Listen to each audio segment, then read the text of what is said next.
कि आपने आए दिन न्यूज़पेपर में देखा होगा, एक दिन छोड़ के एक दिन फ्रॉड्स के बहुत सारे न्यूज़ आ रहे हैं। स्टूडेंट वीज़ा के फाइल में फंड बताने के नाम पे 2-3 लाख रुपए ले लिए, या वर्क परमिट और पीआर दिलवाने के नाम पे लाखों रुपए उनसे ले लिए जाते हैं। बट अगर एक एजेंट गलत आ गया तो आप अपना करियर दाव पे लगा देंगे। कोई भी सर्विस खरीदनी 10 टाइम्स टफर होती है। मेजोरिटी मार्केट में नॉन रजिस्टर्ड एजेंट्स होते हैं। एक रजिस्टर्ड माइग्रेशन एजेंट को कैसे सर्च कर सकते हैं और जेन्युइन है कि नहीं वो चेक कैसे कर सकते हैं, फ्री में आपकी वीज़ा प्रोसेसिंग की क्वालिटी क्या रहेगी, ये नॉन जेन्युइन वेज पे फंड बताने का या डॉक्यूमेंट्स के चार्ज भी एजेंट लेते हैं। मेजोरिटी प्रोफाइल्स इसमें फंसती है, वो बट आपको लास्ट में पता चलेगा। 6 महीने से 1 साल के अंदर भी पीआर का प्लानिंग जिसने स्टार्ट नहीं किया, वैसे 99% लोगों को पीआर लेने में बहुत सारी दिक्कतें आती है।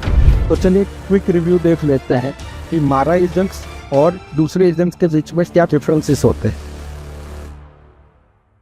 इस वीडियो में एजेंट अच्छा और सच्चा है कि नहीं उसको कैसे प्रिडिक्ट करें, ये पॉइंट इसलिए इम्पोर्टेंट है कि आपने आए दिन न्यूज़पेपर में देखा होगा, एक दिन छोड़ के एक दिन फ्रॉड्स के बहुत सारे न्यूज़ आ रहे हैं।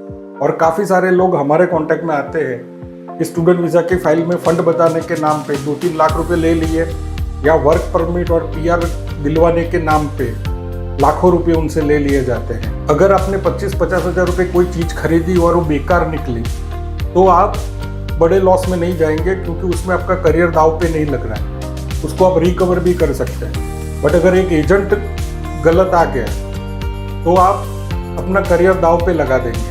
कोई भी सर्विस खरीदने से पहले आप उसको टच, फील, स्मेल, टेस्ट ऐसा कुछ नहीं कर सकते। इसीलिए कोई भी सर्विस खरीदनी 10 टाइम्स टफर होती है कंपेयर टू फिजिकल गुड्स। ये कॉम्प्लेक्स प्रॉब्लम को प्रिडिक्ट करने के लिए आप रजिस्ट्रेशन, रिव्यूज एंड रेट्स के ऊपर से आप डिसीजन ले सकते हैं। मेजोरिटी मार्केट में नॉन रजिस्टर्ड एजेंट्स होते हैं, जिनके पास ना पढ़ाई होती है, ना कोई एग्जामिनेशन होता है, ना कोई रजिस्ट्रेशन होता है। ये नॉन रजिस्टर्ड माइग्रेशन एजेंट्स अच्छे होते हैं, बट बेटर और बेस्ट अलग तरह के एजेंट होते हैं। बेटर एजेंट कौन से होते हैं ये बताता हूँ।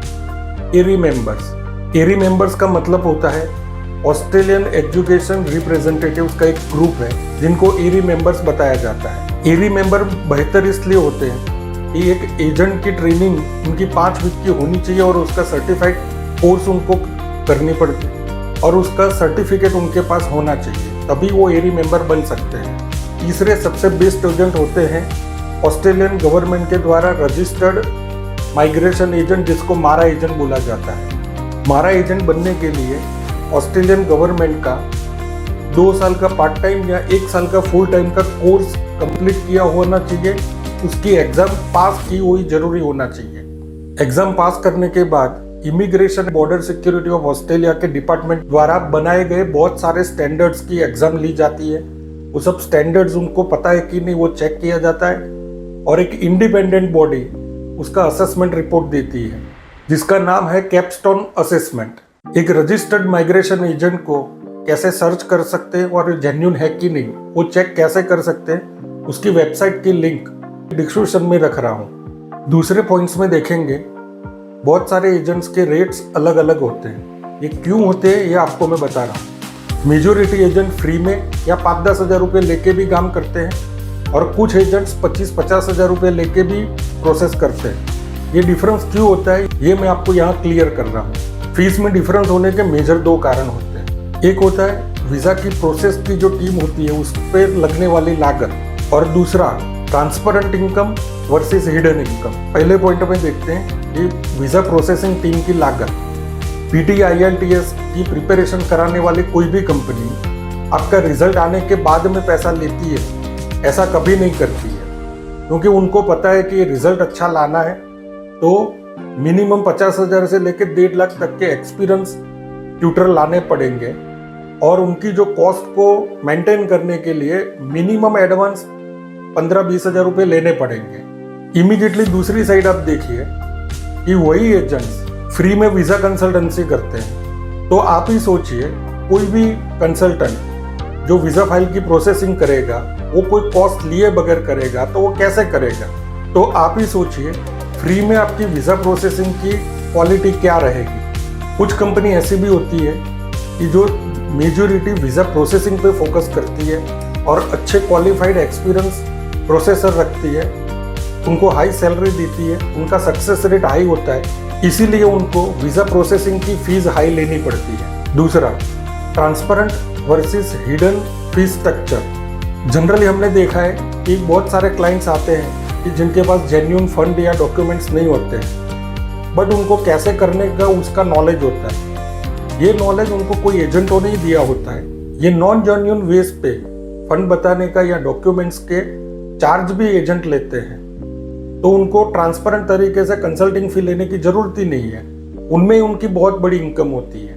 नॉन जेन्युइन फंड्स बताना या डॉक्यूमेंट्स बताना ये रिस्की होता है और मेजॉरिटी प्रोफाइल्स इसमें फंसती है वो, बट आपको लास्ट में पता चलेगा। कभी भी एक रजिस्टर्ड माइग्रेशन एजेंट इस तरह के रास्ते नहीं बताता होता। तीसरा पॉइंट है रिव्यूज एंड बेस्ट एजेंट की क्वालिटीज क्या होती है।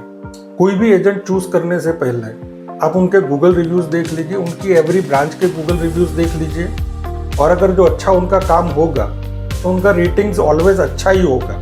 जो भी agent students plus permanent residency की वीज़ा फाइल प्रोसेस करते हैं उन्हीं से फाइल करवानी चाहिए, बिकॉज 1 साल के बाद आपका पीआर का प्लानिंग स्टार्ट हो जाता है और वो आपको सिटीजनशिप तक आपको हेल्प करेगा।